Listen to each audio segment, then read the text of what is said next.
Salam and peace. You're watching Muslim Network TV on Galaxy 19 satellite or Amazon Fire TV, Roku, and YouTube and Facebook and many other media, pretty soon on Apple TV as well. Thank you so much for tuning in. The conversation we have is rarely found on any television in America. Unique topic, unique guest, and we all will be enriched. I'm enriched listening to my guest, and you will be enjoying the conversation. Well, as a child growing up in South Asia, in a hot summer where temperature normally in summer are close to 120 or so, between 110 and 120, I was in fourth grade. And in that hot weather, people set up. This is before the bottle glass, plastic glass era came into being. And so there was a water station. So I stopped by. And instead of giving water in my hand, he poured it for me to drink from the palm of my hands. Sometimes you see things, but you understand the meaning later on in your life. It was a very large Muslim population city, but we had our good neighbors who were very well-to-do Hindus. And close to their neighborhood, they have set up this water station for everyone. And somehow he recognized I'm a Muslim, and that's how I was given a water. Muslims are considered at the same level in India, in Hindu orthodoxy, Hindu culture, or Manusmriti, as outcasts who are called Dalit. Muslims and Dalit both are outcasts. And we will understand the meaning of Dalit as we move forward. And I was walking in another neighborhood, which was predominantly Hindu, in another city. And I watched a person who was so well-dressed, but he has nothing on his feet. He was bare feet. He was walking. And I asked my mother, and my mother asked me to quiet. Later on, she told me he is respecting the laws of this neighborhood, but not having anything on his feet. And he was among the Dalit. So Varna, this is what the system in India theoretically is called. Varna is the proper pronunciation. It literally means colors. So it's a color-based caste system, which is essentially racist. It is name color. Although they're trying to hide with giving different meanings of it, but you look in the classic text, that's what it exactly means. That's in India, you will think, right? Well, not that fast. Right here in America, just June 30th, California government has filed a lawsuit on a multi-billion-dollar company, Cisco. Why? Because they were discriminating against people because they were outcast or Dalit. And who is accused? Well, Sundar Iyer and Ramana Kampela, both high caste Brahmins who have been harassing Dalit engineer and saying that. And when the engineer tried to complain to Cisco, they said, well, there are no laws against caste-based discrimination. It means you can go ahead and do whatever you want. I hope Cisco and rest of the multinational world learns a lesson. I hope America grows up learning about caste and caste-based discrimination. As I was researching just this morning, I read I think yesterday or day before yesterday, a couple in India being hit badly and their crop completely bulldozed despite the mercy. By some high caste Hindus? No, by the police officers who are supposed to protect people, because police officers also come from the higher caste, and they are essentially an agent to impose all of those things on poor people. And the poor couple, while children were crying around them, they drank some type of chemicals, fertilizers to kill themselves. Hopefully, they will survive. Hopefully, we all survive if we keep standing up for justice. And with me is a person who could become a physician like her father and mother, but she chose to stand up and keep fighting. And that is my guest today, Thenmozhi Soundararajan. Welcome, Thenmozhi.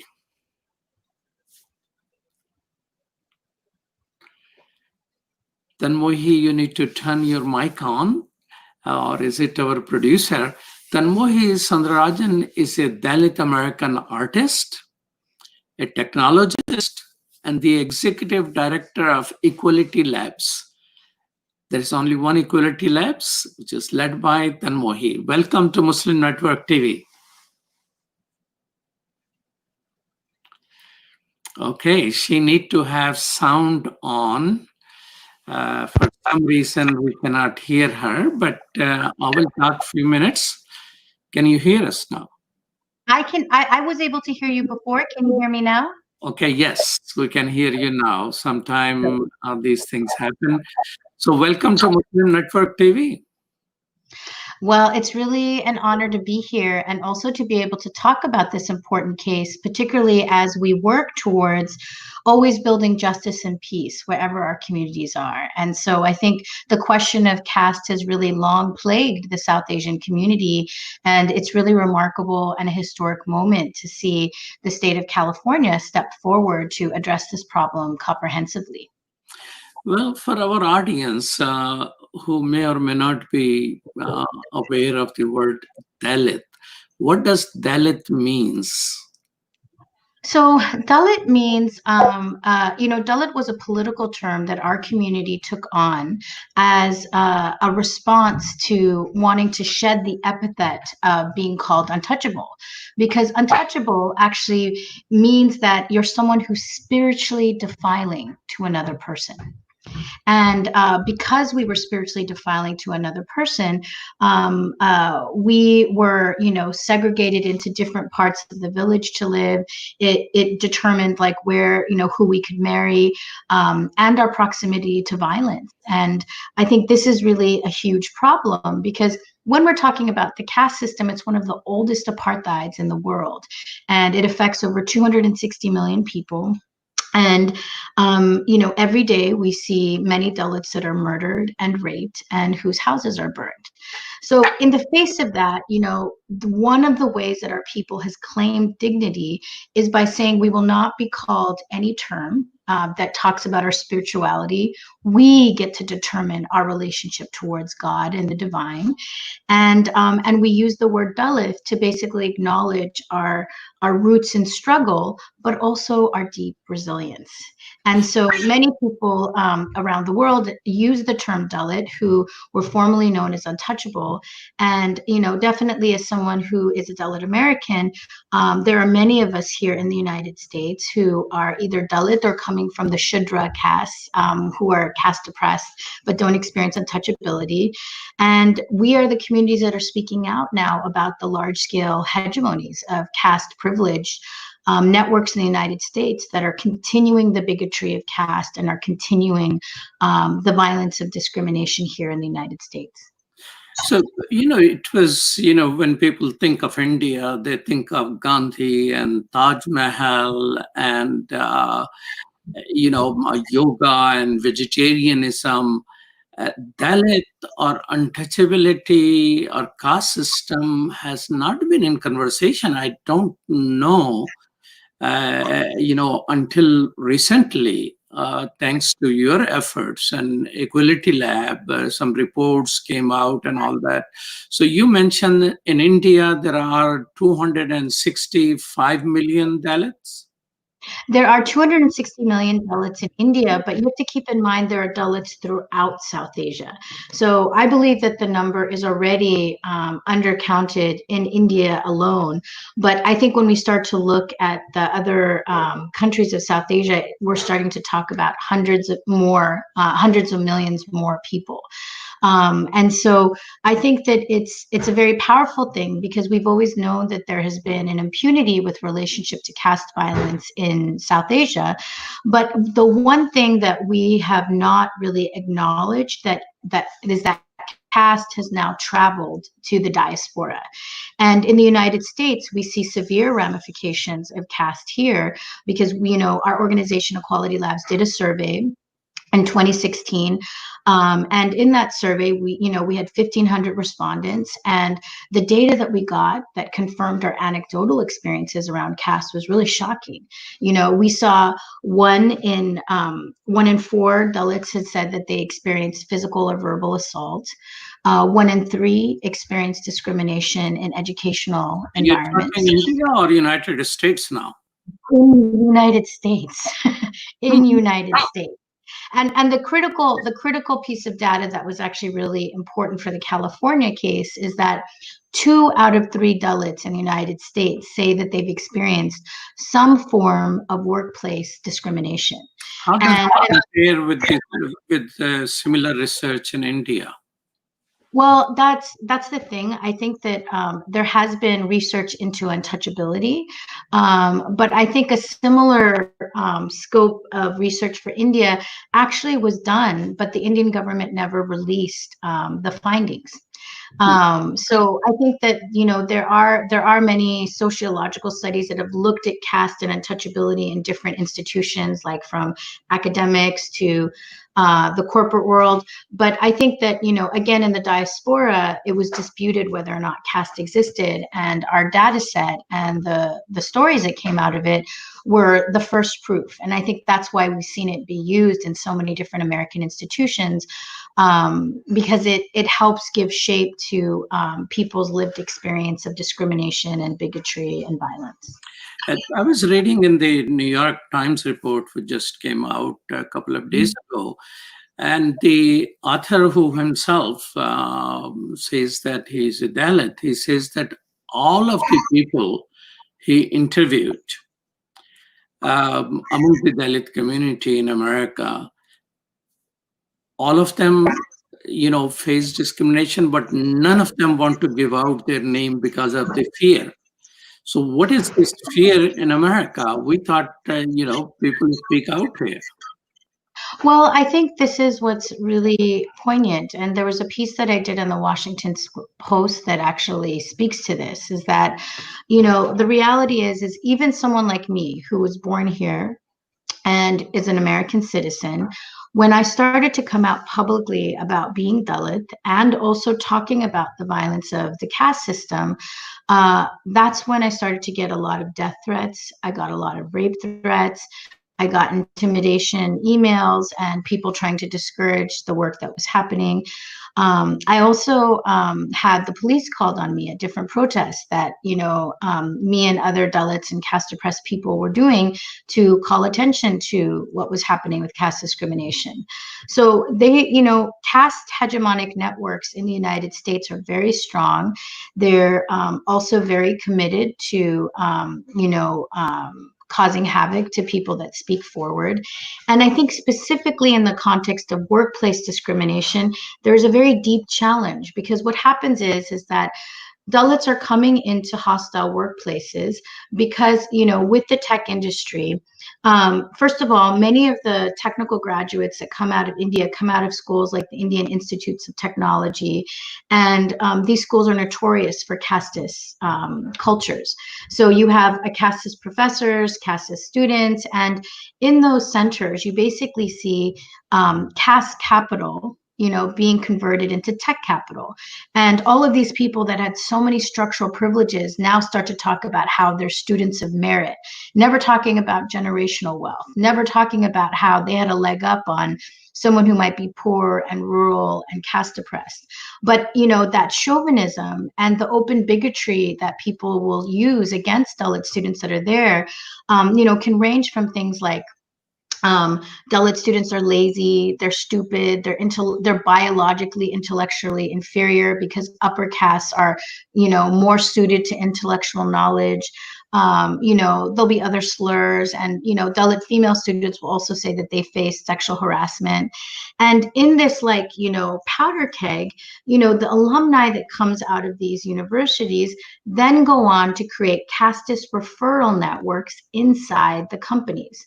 And so what happens is that, you might have whole departments that are made up of dominant castes who, when they're hiring, don't really, you may have an open process and you might see some open candidates, but their intention is to use internal referrals to bring more of their family and friends networks in there. So Dalits that come in through open category hires come into networks that are already baked in with caste privilege, and then they have to basically fend off attempts to try to locate them. So what religion are you? Where did you come from in terms of your religion? Or do you eat meat? And even people will sometimes Google stalk you to try to get a sense of your politics on social media. And, the ramifications, if your identity is found out, can mean that you're blocked out of the networking capabilities. You no longer are involved with kind of key conversations in the organizations, and also, leading to, in some cases, demotions and being fired. So if this was just a regular job, people could live with it, right? Because in the United States, if you're a technical engineer and you aren't happy with what's going on, you can leave it, and continue forward. But the problem is that many of our communities are not citizens, they're H-1B holders. So if you have an H-1B, your job is also the key to your immigration status. And your manager often is also going to, be the person that works with your team, the legal, to basically help assure the closure of your visa process. And so it's it's a situation that doesn't lead many Dalits to wanting to complain, because they could lose, more than a job. They could lose their life in America. And so in terms of our work, we've seen this repeatedly be a chilling effect for people to come forward, which is one of the reasons why we did this report, and we provide a lot of anonymous conduits for change, because of the safety issues involved. Well, thank you so much for that. This is Imam Malik Mujahid. You're watching Network TV. We'll be right back after these messages.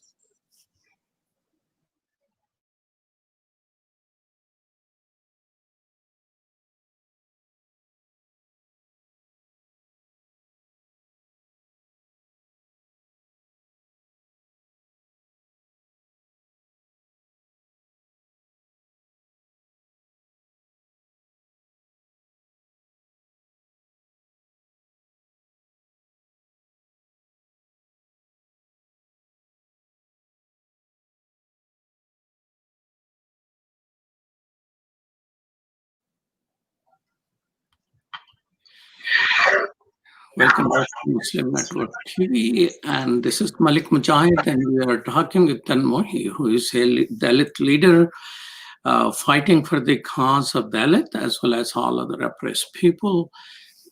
You were mentioning that people have fear of existing network of mostly Brahman and other high caste people in the IT industry. What percentage of Indians in US IT industry are high caste people?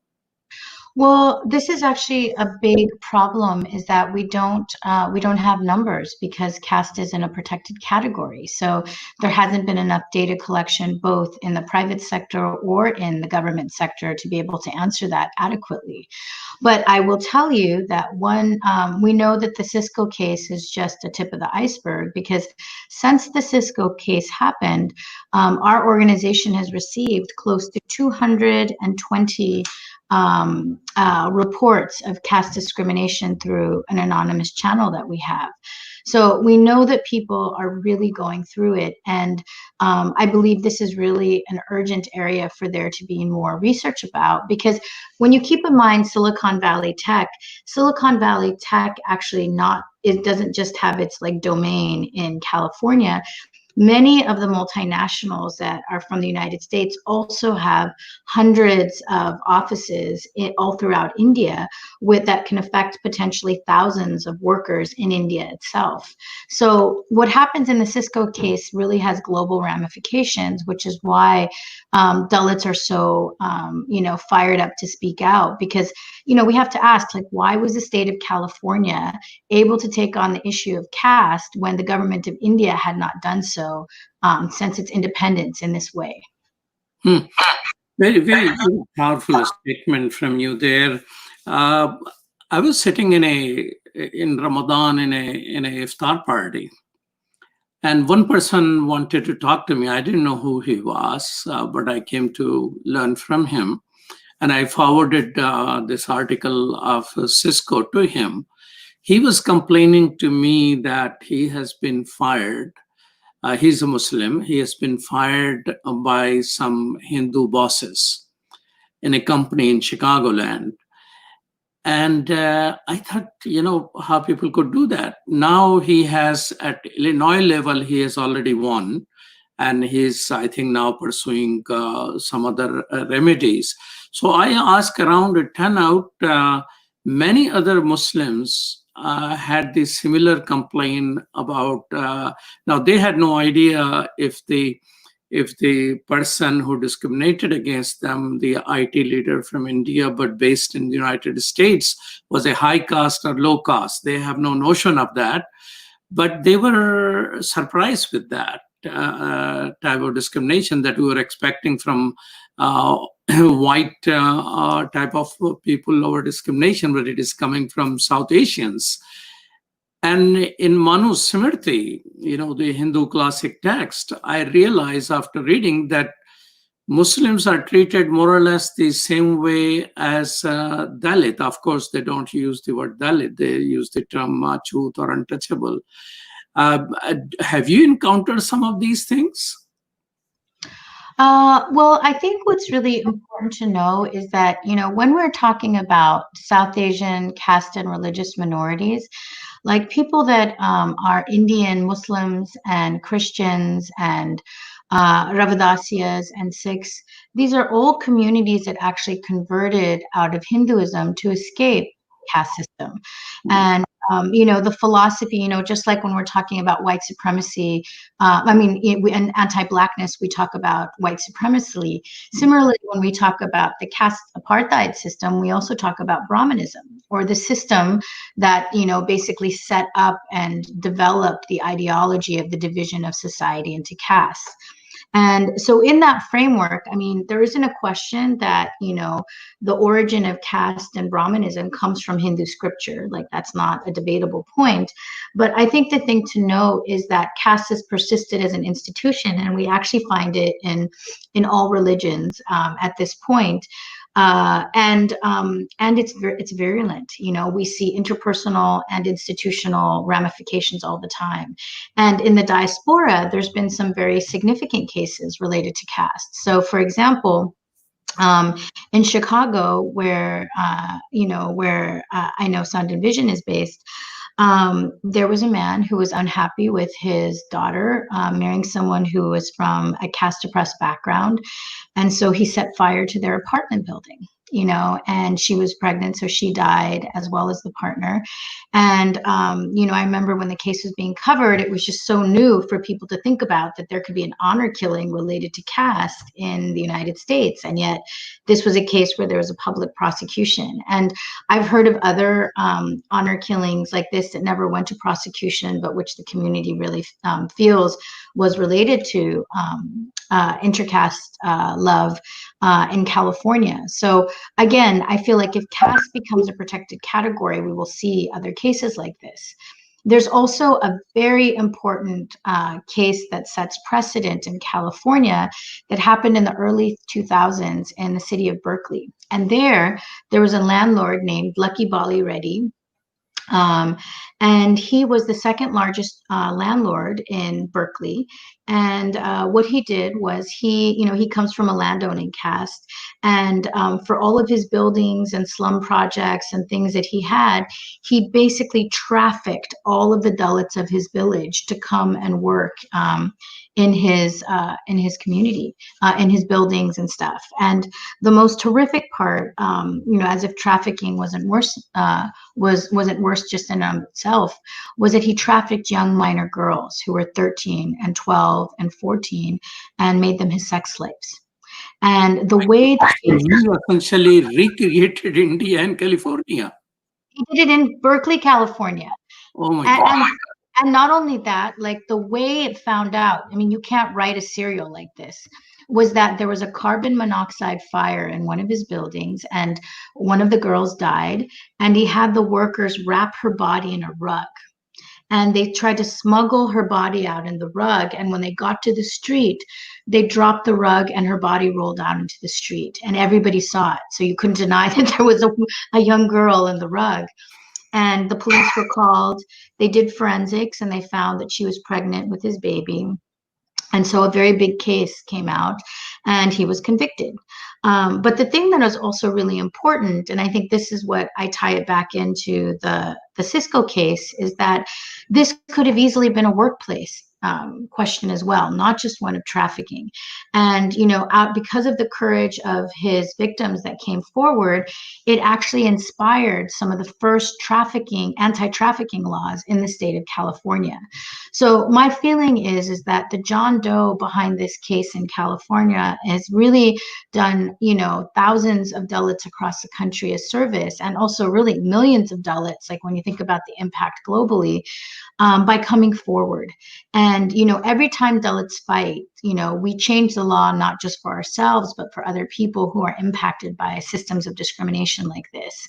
And so, this is a very big we need a whole lot of education. I mean, in last couple of months, I read multiple articles about Dalits, and they will always universally will have one line: although the constitution in India has banned caste system. And I write in the in the comments, no, it is not banned. Caste system is not banned. It is the untouchability. But once the caste system is there, it will remain, and it will be published, but hardly an impact. I mean, in this particular article, which just came out a couple of days ago about the Cisco case, they even don't have disabled the comment sections there, so nobody can comment. In Indian Constitution, when I was checking, there were about 75 mentions of caste.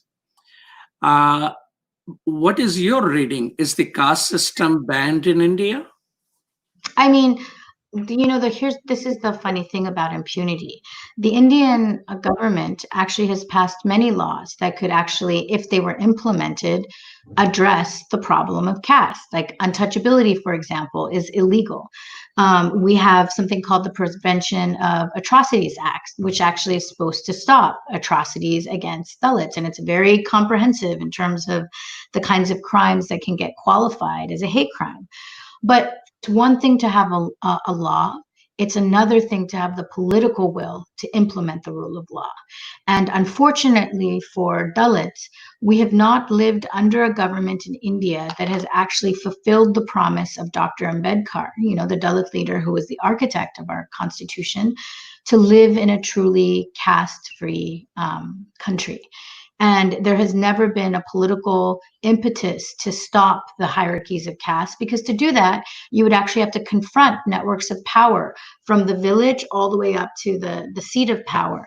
And so this is why, like, atrocity against Dalits have continued unabated.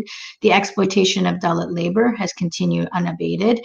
And that you have upper caste networks that would deny the reality of caste on every platform, and to give you a sense of like how egregious this is, the Indian government has stopped, hasn't allowed people to use the word caste in global documents, because just the discussion of caste is something that they are so deeply concerned about.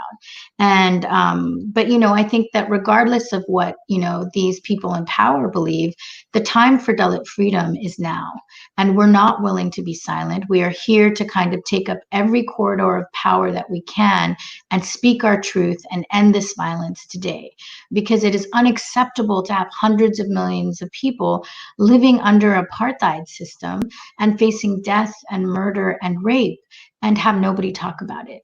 And this is a big reason why, in terms of Equality Labs' work, like, we focused on trying to move political education to people who are from dominant caste so that they can start to take up the mantle of taking apart caste, because for too long this burden has really been on Dalits alone, and it's time for allies to get information, to get educated, and to really speak truth to power with us. You're watching Muslim Network TV. This is Imam Malik Mujahid, and I'm talking with Thenmozhi Soundararajan, who is the leader of Dalit Americans, and we'll be right back after these messages.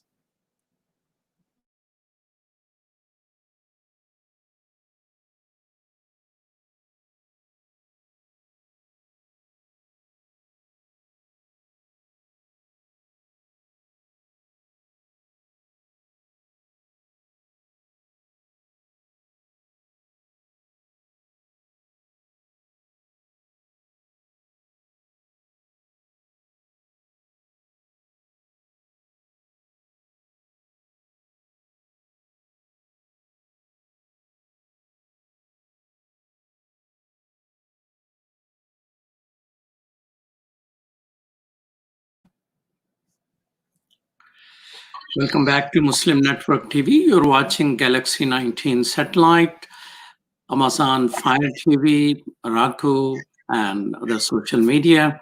This is Imam Malik Mujahid, and I'm talking with Thenmozhi about Dalits in America and in India and their struggle. One of the article I read says there are caste-based Hindu temples in America. Could you elaborate on that? I can't speak to if there's caste-based temples, but what I can tell you is that there are temples in the United States that practice untouchability. And I know for a fact that in New Jersey, there was a temple that my colleague went to, and when he told them that they were Dalit, they didn't allow him inside. And we have heard similar stories in multiple states across the country. And, I think that this is really, a sad status of our community, that people, even in the United States, practice untouchability. But I also think what's really important to remember, Malik, is that you also have caste associations that are openly out organizing on the basis of their caste. So you have groups like the Brahmin Samaj of North America, the Reddy Association, the Kama associations. These are people who are only meeting in terms of their caste privilege. And I think that, for me, I think that if people want to do what they want to do on their own time, I'm fine. But I think that if people are starting to use those networks to weaponize against other community members, that's where I'm deeply concerned. So, for example, like in the California textbooks, we were part of a very kind of contentious campaign where we had upper caste networks in the United States led by the Hindu American Foundation and other groups who were trying to erase the word Dalit and erase caste from the textbooks. They also wanted to create an origin story of conquest for Islam in the subcontinent, as opposed to recognizing the many diverse ways that it came, as well as erase the origins of Sikhism in a fight against Brahmanism. So in that context, I remember, seeing these like terrible like opinions that were coming from their chief academic, Dr. Shiva Bajpai, who would write these statements saying caste wasn't that bad. It was actually really helpful to resist the British, and nobody uses the term Dalits, and caste is not a problem in the U.S. and all of this, right? And, I would read this and I was like, who is this man that he's saying this? What data is this coming from? None of this is accurate. And then I did some research about him, and Dr. Shiva Bajpai is actually the board chair of the Brahmin Samaj of North America. So can you imagine you have someone who's the board chair of a Brahmin organization writing to the California Board of Education saying to them, caste doesn't exist. Why then, if they practice caste, why they try to hide that caste is a factor? I think it has everything to do with the fact that, people of privilege don't want to look at the messiness and the violence of their origin stories, right? Like when you think about the history of the United States and the debt that is owed to African Americans and what has happened in terms of the real history of slavery, those are hard truths to face, right? But I think that when we face them, with integrity, we can actually be the portals for justice we want to be. And I think with upper caste Hindu networks, particularly Hindu nationalists, they do not want to look at the messy history of the origins of caste in the Hindu religion, because it would mean, a reckoning. So it's much easier to try to create a sanitized version where, caste didn't have its origins in scriptures, and, women always had equal rights under Hinduism, and, the real invaders were Muslims, and Muslims were violent, and X, Y, and Z, and Christians were invaders, and all of that just really erases actually the profound human struggle of the caste oppressed to be free that is centuries old. And I think this is why, we can look at these, networks of power for what they are, which is a small group of people that have an outweighed sense of perception in terms of their power, but they're not the real base, and they're not the real community that drives the future of the South Asian diaspora, and that those keys to that future is with us. And so we need to do our best to really take back the narrative and not give them any more power than they deserve, and just call it out. It's 2020. Nobody wants to live under, a white supremacist America, nor do they want caste apartheid. So they either get on the train or they're going to be part of history, and on the wrong side of history at that. I was sitting in a classroom at the University of Chicago and studying with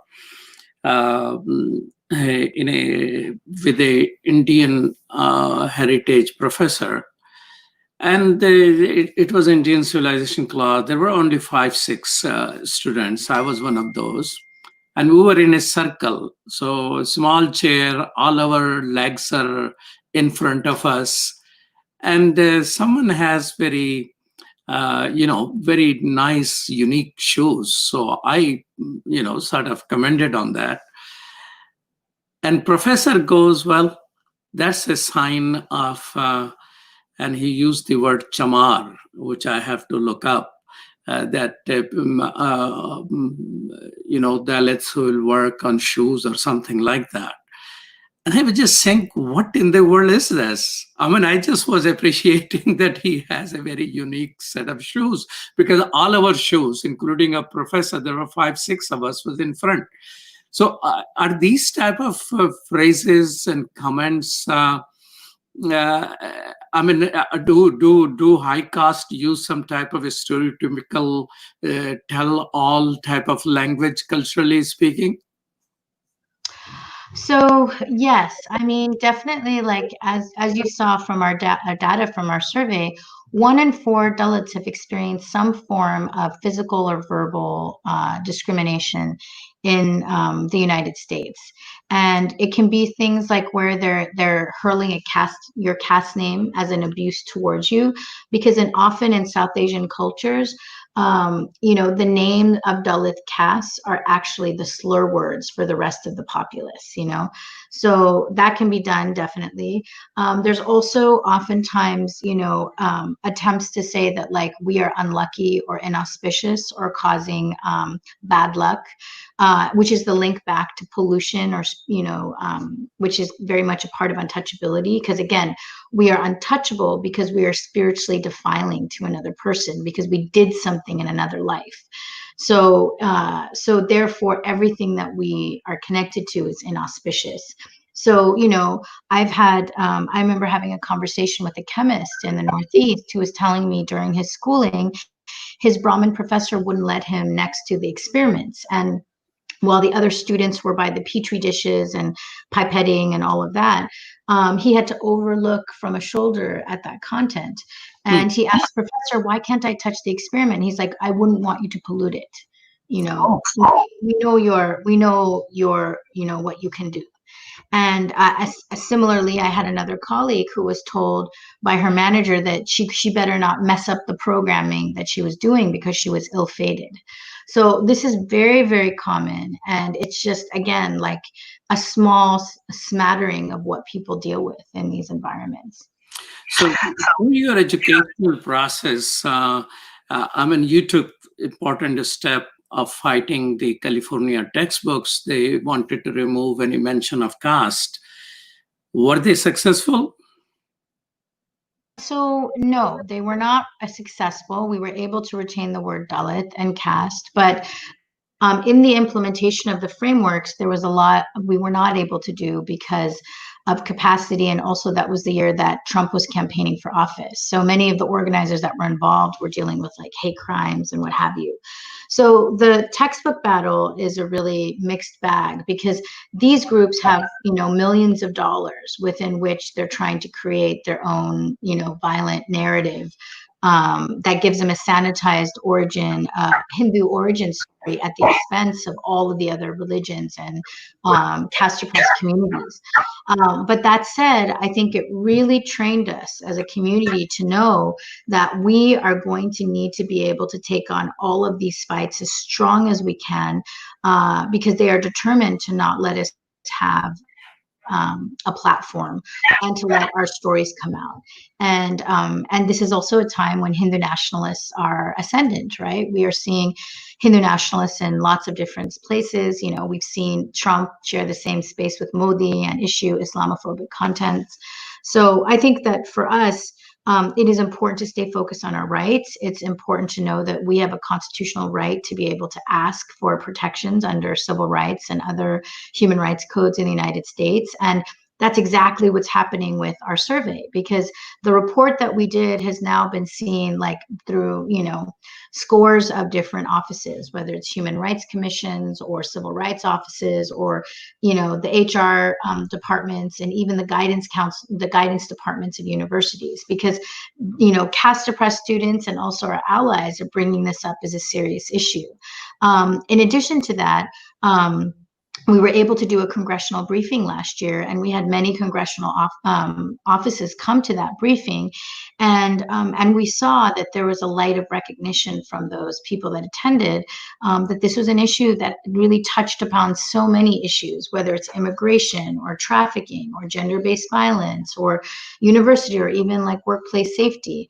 And so, now that the cat is out of the bag, and now that this case is here, we are not going to rest until caste becomes a protected category amongst all of our institutions, and that there is a clear competency related to caste in our different institutions, so that, we never have to see this happen again. Well, that particular point, what you say, that's your goal. So do you think there is a possibility in near future to hopefully have a congressional action of amending civil rights laws to include caste as a point of discrimination? I think that there is definitely an opportunity to use this conversation because of the scope of the problem to look at legislative options to solve this at the federal level. What that looks like, we would want to very deeply consult with other civil rights groups because, again, like the fact that we can have this case is really due to the courage and the power of Black Americans who stood up, for their rights, and in turn, guaranteed rights for all of us. So I think that, while I think some folks might be opposed to us opening up the civil rights law, just because when you open it up, all things can happen. There are opportunities to do something like the ADA Act, and have like a separate act, So I think that what we should do is just see how the Cisco case happens, and then we are already seeing human rights commissions and other city and state institutions take up the question of caste like very rigorously. So I think that we're going to see a lot of sea change in the next couple of years on this issue. I am so. I mean, Dr. Ambedkar. I mean, I read him and his correspondence and things like that. I mean, you chose his quote at the top of that report, I think on the first or the second cover page, that if Hindus migrate to other regions on earth, Indian caste would become a world problem. That was pretty prophetic, I mean, what we are seeing here. I mean, it's Dr. Ambedkar says it all. And for the audience, like Dr. Ambedkar was this like really incredible polymath who was a Dalit leader who was ahead of his time and who was one of the first Indians to study abroad and to study at an Ivy League university. He had both a degree in law and economics from Columbia University and London School of Economics. And I think that he very much knew the psyche of caste, and he knew that dominant caste people would not just relinquish power. And so he fought his entire life tirelessly to end caste in all of its different manifestations. So it was incredible that he was the architect of the Indian Constitution because he built a lot of legal protections that, unfortunately have not been implemented, but the vision for it is there. And the blueprint for his constitution was used in multiple South Asian constitutions as more and more countries became independent.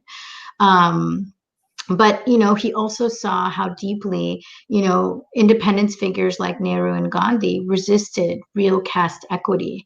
And so I think that, once the Indian nation was formed, Ambedkar saw like how deeply caste Hindus really avoided truly integrating and allowing Dalits to be free.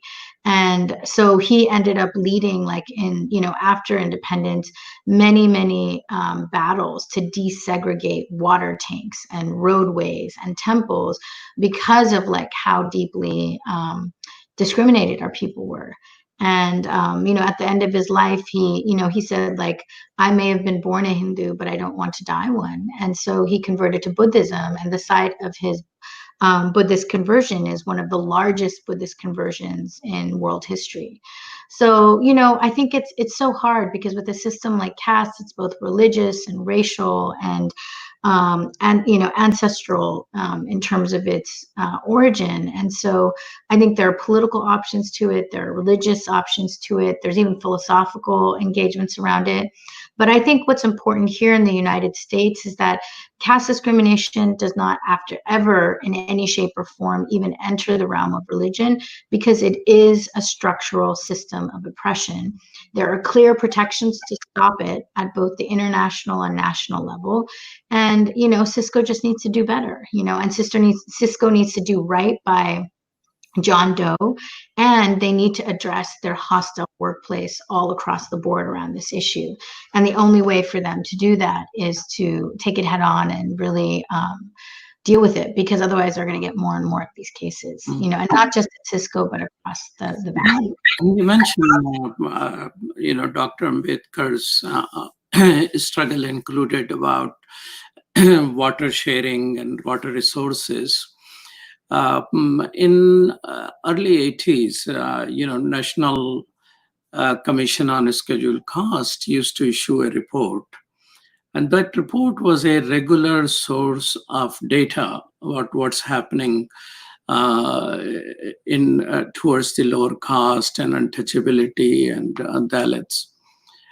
And their water discrimination in villages, it was found close to 65% around that. Those reports I no longer see, although Constitution says that National Commission of Scheduled Caste will issue a annual report, plus whenever they feel necessary, they will issue a report. Any idea what happened to those reports? Because that were extraordinary source of research and government acquired data on which basis, a whole lot of things could be done. I cannot speak to, because again, I don't do advocacy in India, but I do know that, it has been difficult going under the Modi government in terms of advocacy around these issues. You do have like great NGOs that are trying to compile data and create content, but again, like the Modi government has the caste survey results, and they're not releasing it, right? So we just, I don't have a response. I can't really speak to it because I don't know. But it's been a very dismal, let's just say it's a dismal rights and transparency situation right now. Well, thank you so much, Thenmozhi, for the work which you do for Equality Lab. I think, and I hope that pretty soon this case will result in a lot of corporations learning and asking you to guide them about the subject matter which you have mastered so thoroughly. Thank you so much for your work. No, thank you so much for having us. And, for folks that want to read the report or learn more about caste, just visit us at equalitylabs.org or on Instagram and Twitter. And, we are really deeply committed to deep learning on this issue and translating that into building power to abolish caste. So, can't wait to see you at one of our events. But also, Malik, thank you so much for opening this conversation, because it's really one of the critical frontiers for freedom amongst our people. And there are actually many, many caste-oppressed Muslims throughout South Asia. So it really means a lot to be able to open this conversation, and hope to talk with you again soon, sometime in the future. Thank you so much. You're watching Galaxy 19 satellite, Amazon Fire TV, Raku, and other websites and YouTube on muslimnetwork.tv. We're always there. And these type of unique conversation in which I'm enriching myself. I hope you're enjoying as well. And thank you, Sumaya Heather, for producing our show, and Zahra Nadeem and Connor for support. Peace. Salam.